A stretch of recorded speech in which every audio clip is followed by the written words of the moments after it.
Financial closure of all participating banks, ఇవన్నీ కూడా మా హయాంలో జరిగాయి. ఇవన్నీ కూడా మా హయాంలో జరిగాయి. వైఎస్ఆర్సీపీ ప్రభుత్వం అధికారంలో ఉన్నప్పుడు జరిగాయి. రోడ్లు, నీళ్లు, కరెంటుకు అవసరమైన రాష్ట్ర ప్రభుత్వ అదనపు నిధులు కూడా మా ప్రభుత్వం వచ్చాక ఇచ్చాం.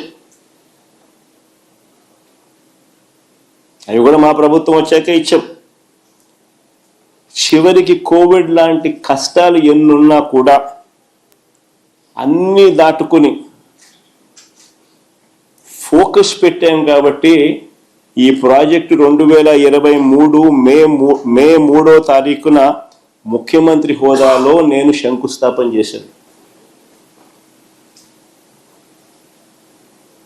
ఆ రోజు మీటింగ్లో చెప్పిన 2026లో మొదటి ఫ్లైట్ ఇక్కడ నుంచి టేకాఫ్ అవుతుంది అని చెప్పి.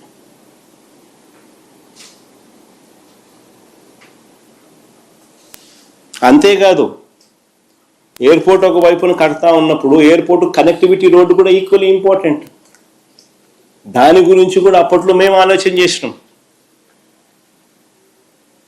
సిటీ నుంచి ఎయిర్పోర్టుకు 55 కిలోమీటర్లు కనెక్టివిటీ రోడ్డు, 77 మీటర్ల వెడల్పుతో 6 లేన్ రోడ్డు మా హయాంలోనే. అది ప్లే చేయండి ఒకసారి, గడ్కరీ గారిని ఒకసారి పిలిపించి ఆయన ఏమన్నాడు ఒకసారి వినండి. From the Chief Minister, మొదటి నుంచి పెట్టు. that is the making of 6-lane Vizag Port Highway మొదటి నుంచి పెట్టు. and NS16 near Bhogapuram. The important demand from the Chief Minister is with me. That is the making of 6-lane Vizag Port Highway and NS16 near Bhogapuram.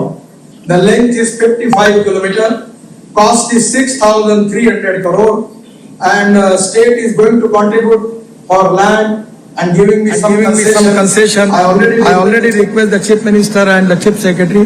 They have given me the letter and also 157 acre of land for multimodal logistic park they are giving.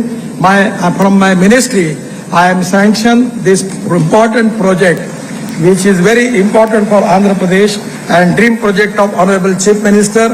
Many times he requests me about this proposal. Today I am happy that we are sanctioning this project. Connectivity road కూడా కేంద్ర మంత్రి గారిని పిలిపించి ఆయనతో sanction చేయించి ఆ ప్రాజెక్టును కూడా ఆయనే ముఖ్యమంత్రి గారి డ్రీమ్ ప్రాజెక్ట్ అని చెబుతూ అనౌన్స్మెంట్ చేసిన దాఖలాలు. ఆశ్చర్యం ఏందనంటే, క్రెడిట్ తీసుకోవాలని ఇంత తాపత్రయపడతా ఉన్న వీళ్ళు అసలు ఆ ప్రాజెక్టులో ఆ రోడ్డు దాని తర్వాత అడుగులు ముందుకేలా మన ప్రభుత్వం పోయిన తర్వాత ఈ 2 ఏళ్లలో